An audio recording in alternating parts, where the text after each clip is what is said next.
Hey everybody, it's Eddie J on Crypto for GrowMyBag.tv. I hope you're having a good one. There is so much news, I couldn't finish it all within the crypto minute. Technically, I probably could have if I'd have spoken faster, but I didn't feel like it. I felt like we should, some news deserves some serious coverage.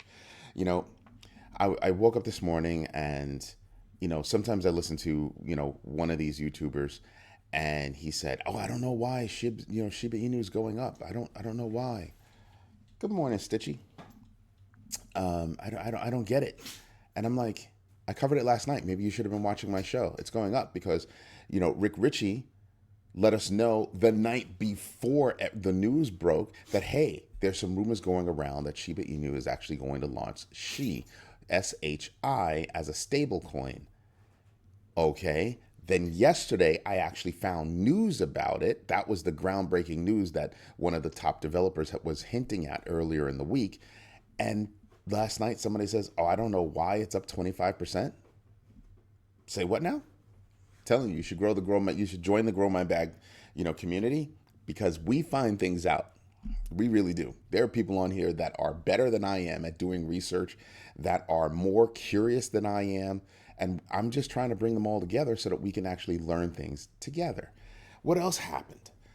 Well, Binance launched a new platform, not a new platform, but a new service on their platform that's going to allow users to actually purchase coins before they're listed. Let that wash over you for a minute. That's actually a very big deal. We'll get into that as I talk a little bit later on about the numbers, because when we dive into the numbers later, I'm gonna make you choke. I'm going to make you choke. I don't mean to. I'm sorry, but it's got to happen because it's really, really interesting. I've just been watching it for the past few days. A U.S. judge has said that one of the co-founders of Tornado Cash must actually face charges and go to court. Why? Because his First Amendment rights arguments just didn't fly. It didn't fly. But Roman Storm is going to court, and he's going to have to face those charges, and we're going to have to see what happens. Is it a little bit of overreach? I wrote some software. The software does some stuff, and I have to go to court over it now. Well, or the software does some stuff, but it doesn't do anything illegal. People that use this software might do something illegal with it, but the software itself doesn't do anything illegal. That's the problem. I think the charges might have to be that he was physically involved in doing something, making transactions happen or something like that. But if the software did it, I wouldn't believe that he should face any charges, which makes me think that there might be a case there. Now, something else that happened. U.S. agencies seized about $800 million from a couple of Russian nationals. They were running, allegedly, they were running some illicit exchanges, basically money laundering like crazy. So they would take stuff in and bounce it through a few exchanges that they managed and let it rip. So sort of like Tornado Cash, except it wasn't just a single exchange that did everything. They were literally manually doing this. So they were running, it's alleged that they were running a money laundering operation, an illicit money laundering operation. Allegedly. But 800 million? Oh. And I can almost tell you, I can almost guarantee you, a lot of that money was not theirs. There are going to be some very upset people right now. If they were actually doing that, there are going to be some very upset people because they're out that money. They're going to lose it.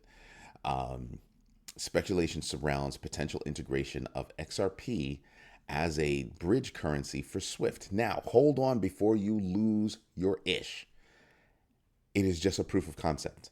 Nothing's going on right now. Nothing. But if it did, ooh, baby. Wow, would that be huge? Would that be huge? And apparently it was a proof of concept that was put out actually by Swift. Wow.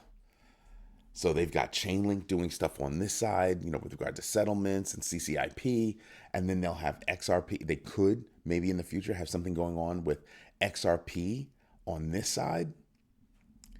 You people laughed at me when I said Chainlink. Hutanic, I'm calling you out, young man. You were like, Chainlink and Doge should trade places. And I'm like, nah, Chainlink is good where it's at. Chainlink is good where it's at. Chainlink is going to rise.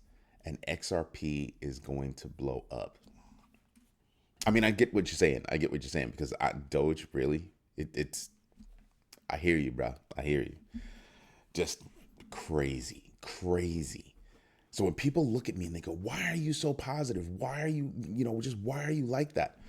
I'm a member of the Metaverse Standards Forum. I'm a principal member. I'm a voting member. My company is a voting member. So I get a lot of information about what's going on in that space with regard to interoperability and security, just all kinds of stuff in the metaverse. That's all Web3. What are you talking about? There's so much going on. And then I do the research every day. There's so much going on. It's not even funny. So I just look at people and I just go, how could you not be positive right now? How could you not be positive? With all this news that's going on, how is your mouth not just straight up watering over everything that's going on? It's insane. Oh, I wish you could see Stitches like out here looking at the guys on the golf course. What else is there? There's a report out that says that the crypto world just in Q3 has lost about $412 million. And they're saying that's an improvement. It's a report by Immunefi. They release this report every quarter. It's a great report. You should get your hands on it. Because it tells you a whole bunch of stuff. Now, what they said was, listen, that's how much you lost in the crypto sector. You want to know how much you lost in the centralized financial center? Ooh, sector. Wow. I'm not even going to tell you. Just go look it up. It's by Immunefi, the Q3 2024 report. Yeah. I appreciate them very much. Inflows into Bitcoin ETFs surged to 365 million in this past quarter and expected to go up. Really? No. Stop it. No, really? Yeah, it's going to go up. Hell yeah, it's going to go up. And then you have Binance founder CZ. Even though he has nothing to do with operations, he might get out of jail. Actually, supposedly he's out of jail now because his original release date was set on a Sunday. So I think they're treating it just like banks do. So if there's a holiday, well, I mean, most payment companies will treat it just like that, where if your payday falls on a weekend, you get paid the preceding Friday. Well, his release date was originally the 29th, as put out by the feds. And he looks like he's out today. He hasn't said anything yet that I know of. I've been looking around to see if he's made any statements or anything else like that. But I want you to know he's 90% owner. He owns 90% of Binance. 90%.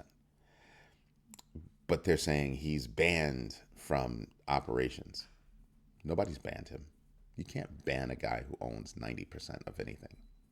If he whispers something, it's going to happen. Or not, depending on how he feels.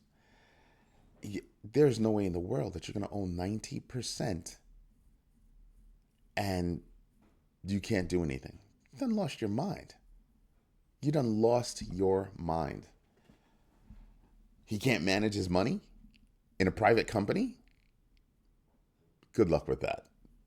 Whoever thinks that they're going to enforce that, good luck with that. Good luck with that.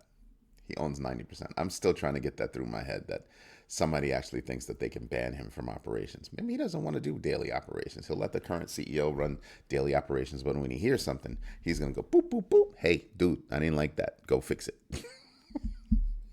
like seriously?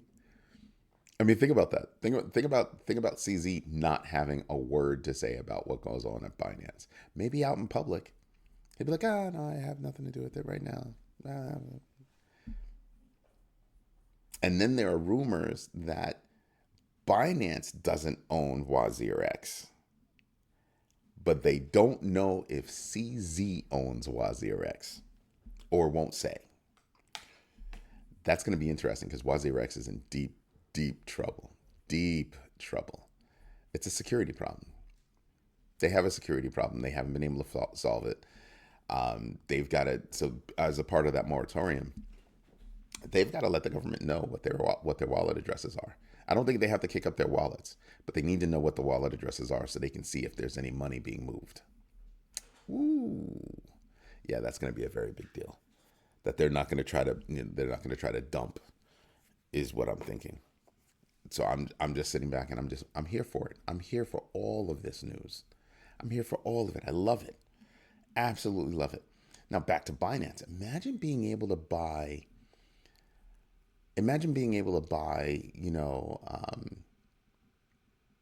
a coin before it gets listed on Binance. What's the point? Just list it then. At that point, just list it. If you're going to put it here, you might as well put it there. So you're able to buy the futures on a coin that's going to be listed. Okay. To me, that's a level of complexity that doesn't need to happen. Oh, excuse me. Sorry, been up since like 2:22 this morning. Woke up, had a lot on the brain, couldn't sleep. Didn't fall back asleep until 5:30, and then woke up at 6. This is why I'm late today. Did some research and then said, okay, fine, whatever.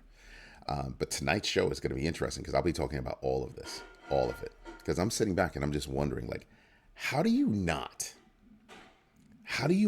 see positivity right now? And right now, I'm going to tell you, I think I'm starting to see some FOMO. I think we're going to start seeing, sideline money start to come in because there's too much going on. I mean, Shiba Inu is up 25% just because they're thinking about launching Shi. Now, let me tell you something. They're not thinking about launching Shi. If they already have a name for it, it's a gonna happen kind of thing. It's a gonna happen kind of thing. Do you know how many people are gonna rush to get involved with Shi? Lordy. And again, if I'm mispronouncing something, I need somebody from that team to let me know because I hate mispronouncing things, like people's names and things like that. Key Rock Trading, I still need one of you guys to reach out to me. I'd love to have one of you guys on the show. There are a lot of people I like to have on the show. I'd like to have CZ on the show. I really would. I would love to have CZ on the show. And I wouldn't ask him dumb things like, oh, how was it in jail? No, I don't want to ask him that. I want to ask him things like, where does he see the global economy in 5 years? Not 10, not 20, in 5 years. What does he think is going to be the biggest trend to affect global finance? Because, see, I think it's a combination of crypto and AI. I think bot trading is going to go to the next level because of AI. Right? Because, well, they've already used AI, but I mean advanced AI. That's what I'm wondering. I would like to ask him things like, what does he think the industry must do with these advancements in quantum computing? Right? That I want to ask him things like that because CZ is a really smart guy. So I want to get his thoughts and opinions on things like that. And I know other people are going to be like, oh, so how was it in jail? How was the food? No. What are you, freaking stupid? His commissary was bussin'. What is he worth, like $80 billion or something like that? Trust me, he ate well. He was fine. I don't want to ask him dumbass questions like that. I want to ask him questions that only somebody in his position are really going to understand. Somebody else I'd like to have on the show, Mark Cuban, for the same reasons. Mark Cuban, for a wealthy person, has a very 2 feet on the floor kind of perspective on things, right? You might not agree with him. You might disagree with him all the time. Doesn't matter. His perspective is what matters. When I used to watch him on Shark Tank, excuse me, he used to have this kind of just general approach to how he looked at things He didn't talk to people from up here. He talked to people where they were and would speak with them in a way that they could understand, that he could understand. He doesn't try to, throw out the big words and complex things and everything else like that. No, just how does he think he can or cannot make money off a given deal? So I'd like to know his perspective on things, right? Like, where are we with regulation? Not just on crypto, just general regulation. How do you feel about, centralized finance, traditional finance, almost never having anybody go to jail, even though they commit more crime than crypto? Just how do you feel about that? Just what do you think should happen with that? And the reason why I would be asking these questions is because, I think he'd be a great chairman for the SEC. I really do. I know that was one of the questions that I had because it's looking like he wants to go for it. I think he would take that job, number one. I think he'd be really good at it. But I think he'd take a pragmatic approach to things because that's how he made his money, by taking a pragmatic approach to things. Stop, think, weigh, then act. Not act, weigh, think. Just some people think like that. Some people do that. So there are conversations that I would like to have with certain people, not the dumb conversations about, oh, well, how did you make your money? No, I don't care about how you made your money. I want somebody like you to spend time with me and have my audience understand how you would make money now. You know what I mean? Like, with a budget this big, where do you think you would be? What do you think you would do if you had to start over with this amount of money right here, right now? There's a certain confidence that people have when they already have money.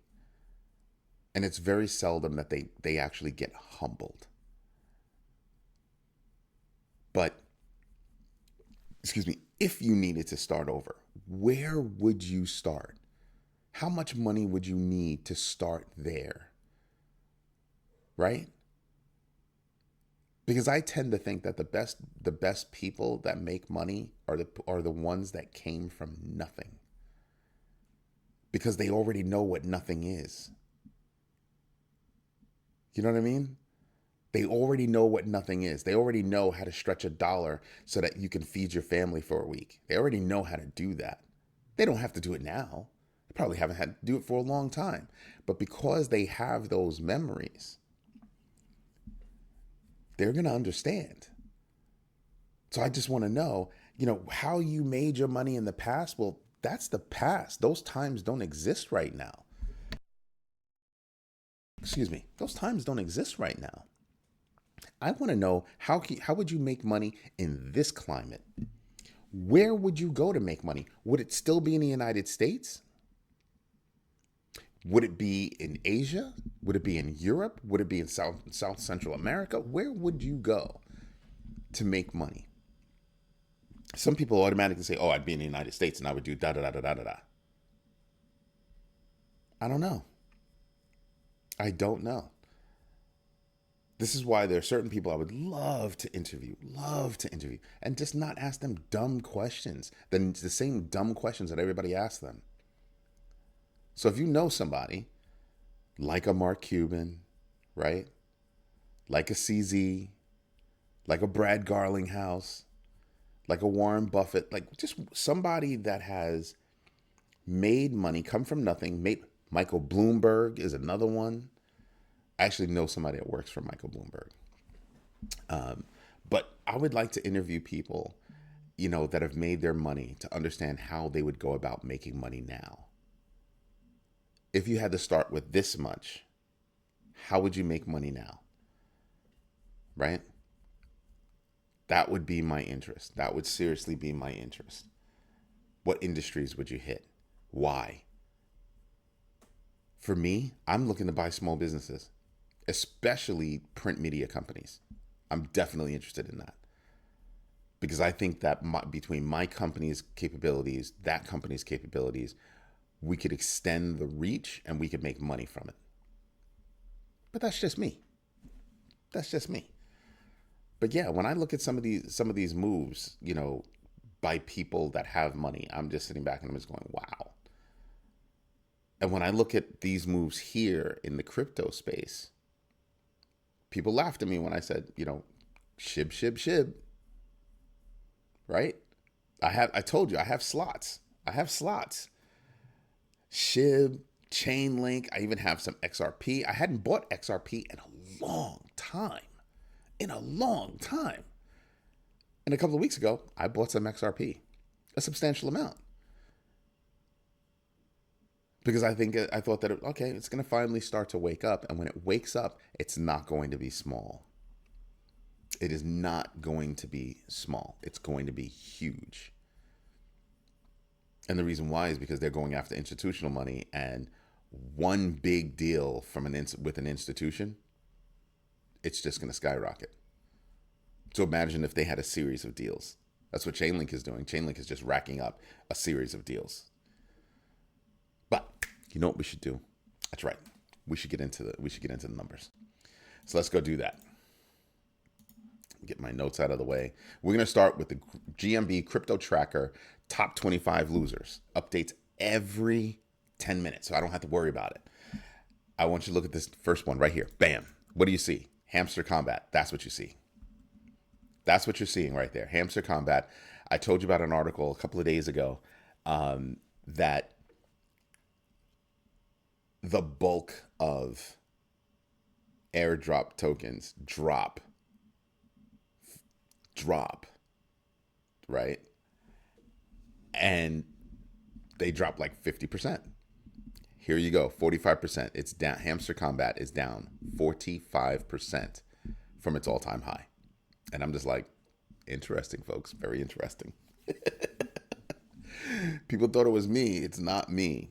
I remember yesterday on last night's show, we brought up Hamster Kombat, and the problem was the numbers hadn't adjusted just yet. Well, now they're freaking adjusted, and they're correct, right? Because here's their all-time high, 007. Now, would I get in on Hamster Kombat now?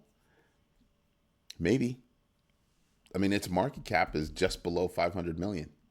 If it's a popular game, the reason why I'm waiting is because I need to know, is it a popular game, or was it a popular game because if you did all this stuff, you were going to get an airdrop? Big difference. Because that would mean that, you have a transitory kind of, following. So those 300 million people will jump from there to the next airdrop opportunity, and just keep going. Or are they going to stay in the game just because they like the game and they want to have fun? That's what I'm talking about. So there are not many losers, right? As soon as you go from there, you hit 5%. So you don't have anybody here that's actually, truly losing money. Right. So it doesn't even make sense to look at it. I mean, Aptos isn't doing all that great, but it's basically moving sideways. Everybody over here seems to be moving sideways. Let's look at the top 25 winners, though. Whew. Aerodrome Finance up 26%. GMBX factor of 0.83. Let's see who else is good. Pepe up 15%. GMBX factor of 0.63. You keep going down. Shiba Inu up 14%. Again, last night it was 25%. You're just seeing it pop up. It's at 19 right now. You see that? GMBX factor of 3.41x. Do I think he's going to do it? Abso-freaking-lutely. Abso-freaking-lutely. Bonk up 13%. It's got a GMBX factor of 1x. Not bad. Do I think he can do it? Yes. Floki up 12%. A GMBX factor a little over 1%, a little over 1x at 1.07x. I'm telling you, we can just go down this list. Ordi, 9%. GMBX factor of 1.33x. Brett, I heard a lot of people talking about Brett. It's ranked 84, top 100 coin, up 9%. GMBX factor of 0.89. Gala is even up. Holy moly. Gala has a GMBX factor of 33.07x. Do I think it can do that? No. Do I think it can do double digit? Yes, I do. It's up 7% right now. Even Osmosis is up 7%. I'm telling you, there are places where you can make money, and you can see the opportunities there with the GMBX factor. I'm saying that I use this in addition to the normal TA stuff to give me ideas on where I want to jump in. on where I want to jump in. So if I think that SHIB has another 3.41x, I'm buying more SHIB, and I will be buying more SHIB. Do I think that XRP is going to do something? Yes, I think XRP is going to do something. So I will be getting involved in XRP. It's just how I roll. I'm just looking at things to see where everything is. Again, we have more Fed speak today, but we don't have to worry about that.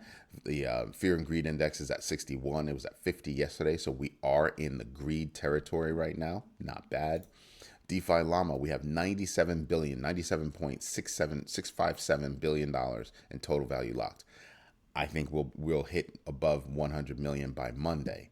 That's just me. I'm just speculating, right? When you look at this, you see right here, one touch support with the 200-day moving average. One touch support, 200-day moving average support. Again, 3 times, 4 times. It's been getting support from the 200 moving day average. You can kind of tell that support. So if your support is going to be your bottom, I'm just saying, it's even right here. You can see that it's going up and coming down, but it's going up and coming down in a line going up. Like, let me see if I can draw one for you from like right here. So clearly you could say from right here to right here, that's your bottom. That's pretty much your bottom right there. No joke. That's a no joke. That's a no joke kind of deal. Let me see if I can draw another one right here. If you come across the top, you can see the trajectory of you going above, right? And I think that gap's going to widen.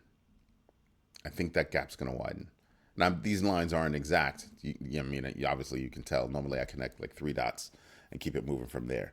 Normally I would not be connecting the 20-day moving average, but I just wanted to see what that was, right? But I have 3 lines, 1, 2, 3, where I could do that right there. So right there, I could do it. That's nice. That's nice. So yeah, I'm paying attention to what we could be doing in the future, but it's looking good. Right now it's looking good because I look at the news first, then I look at the numbers. News first, then numbers. Why? Because right now crypto is still in a nascent state. News will move things. News will move things. Look at that. Doge, SHIB, Pepe, Floki, Uniswap, Link, Avalanche, Toncoin at 586. Pay attention, people. Things are going on. Things are going on. Do I think Toncoin could hit 7? Absolutely. It'll get back up to 7 again. It'll get back to up to that $8 mark.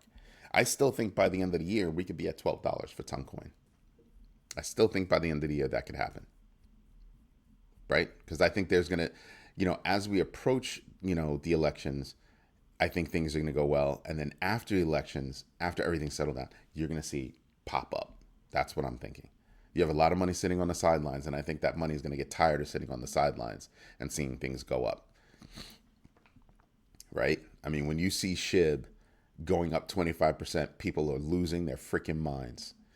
They really are. Let's go down to SHIB right here. Look at this.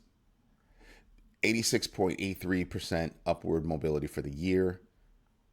And over the past 30 days, 38%. Over the past 7 days, 35% move in just the past 7 days. Wow. Wow. This is what I'm talking about, where people are just not paying attention and not looking at opportunities, not paying attention to the news. Remember what I said about SHIB? The Grow My Bag community was all in on SHIB 3 days ago when Rick